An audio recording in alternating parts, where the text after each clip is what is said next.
Setiap hari, layar kecil ini sering membawa kita pergi ke banyak tempat, tetapi sering membuat kita lupa akan satu hal, yaitu memahami diri sendiri.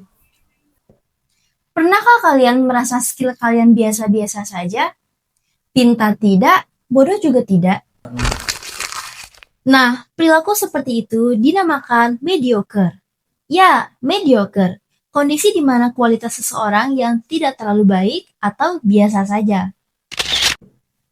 Contohnya gini, jika kamu sedang menulis, kamu baru satu baris namun kamu merasa kebingungan. Atau jika diibaratkan dengan seorang pendaki, mediocre ini posisinya berada di tengah-tengah, naik tidak, turun juga tidak.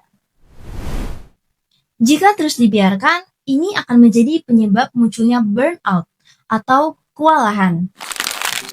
Semakin banyak informasi yang kalian terima secara instan tanpa mengasahnya, maka ini akan menyebabkan semakin banyak data. Jika data yang kalian save terlalu banyak, otak akan kebingungan mana yang harus diprioritaskan, dan itu terjadi. Tapi, semua ini berubah setelah saya melihat video ini. Pelajaran ketiga dua, baca buku adalah cara terbaik untuk masuk ke dalam pemikiran orang lain. Ini adalah return on investment paling tinggi. Buku-buku ditulis sama penulisnya itu bisa setahun, 2 tahun, 3 tahun. Kita cuma duduk 3 hari, kita lahap semua isi kepala dia yang dia dapetin selama 3 tahun. Dari mana saya harus memulai? Hari ini, saya melawan ketidakmampuan dan akan meningkatkan kemampuan dengan membaca. Saya sadar bahwa ketidakmampuan ini akan menjadi kelemahan di kemudian hari. Cianjur dijuluki kota santri karena memiliki banyak pondok pesantren dan masyarakatnya yang kental dengan budaya keagamaan, yang sudah ada sejak wilayah ini dibangun oleh para ulama dan santri pada tahun 1677 Masehi. Julukan ini juga didasari tradisi mengaji yang disebut ngaos, yang saat ini menjadi bagian dari 3 pilar Cianjur. Perjalanan Cianjur sebagai kota santri dimulai sejak Raden Arya Wiratanudatar mendirikan wilayah ini pada tahun 1677 Masehi, ketika para ulama dan santri aktif mengembangkan syiar Islam. Jadi, pada dasarnya, Cianjur sangat erat dengan budaya literasi. Saya putuskan untuk mengunjungi perpustakaan Cianjur. Ternyata, banyak sekali buku yang menarik. Selain buku-buku, di perpustakaan juga memberikan fasilitas komputer sekaligus akses internet. Hari ini, hampir semua orang hidup berdampingan dengan gadget. Lebih dari 78% masyarakat Indonesia sudah terhubung internet. Kita bisa menemukan jawaban dalam hitungan detik. Jika memang buku yang kalian cari tidak ada di perpustakaan, kalian bisa cari di perpustakaan digital. Informasi kini tidak lagi terbatas ruang. Desa, kota, sekolah, rumah, semuanya bisa menjadi pintu belajar. Kita hanya perlu membuka satu jendela kecil, dan dunia langsung terbentang.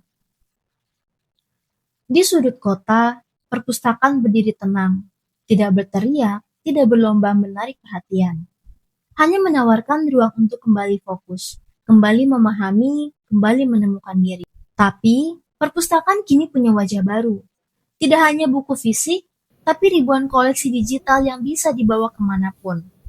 Satu sentuhan, dan kita bisa memulai perjalanan baru tanpa harus pergi jauh. Perpustakaan berubah menjadi ruang yang hidup. Tempat orang berdiskusi, mencipta, merancang mimpi. Tempat yang memberi jeda, tapi juga memberi arah. Di Cianjur, gerakan literasi tumbuh sudah sejak lama. Dari sekolah hingga kampung. Dari ruang baca hingga layar ponsel. Semakin banyak orang yang memilih untuk belajar lebih dalam. Literasi bukan sekedar membaca, ia cara kita memahami hidup, memilah informasi, mencipta sesuatu yang bermanfaat. Setiap halaman, setiap bacaan, membawa kita selangkah lebih dekat pada versi terbaik diri kita. Di tengah arus digital yang begitu cepat, selalu ada ruang untuk berhenti sejenak, membuka halaman, dan menemukan kembali arah. Karena dari membaca, lahirlah karya, dan dari karya, lahirlah kejayaan. Temanku, saya masih ingat kata-kata yang disampaikan Panji Pragawaksono. Disiplin tidak mengekang, namun membebaskan. Coba saya dulu lebih awal membaca buku dan menulis. Mungkin saat ini saya sudah menjadi penulis terkenal. Tapi saya punya prinsip, tidak ada kata terlambat untuk memulai. Mungkin ini yang menjadi landasan saya membuat video ini dengan judul Dari Mediocre ke Berkarya, Bagaimana Literasi Mengubah Hidup Saya. Saya Yolanda Kamila yang selalu berpegang teguh terhadap proses.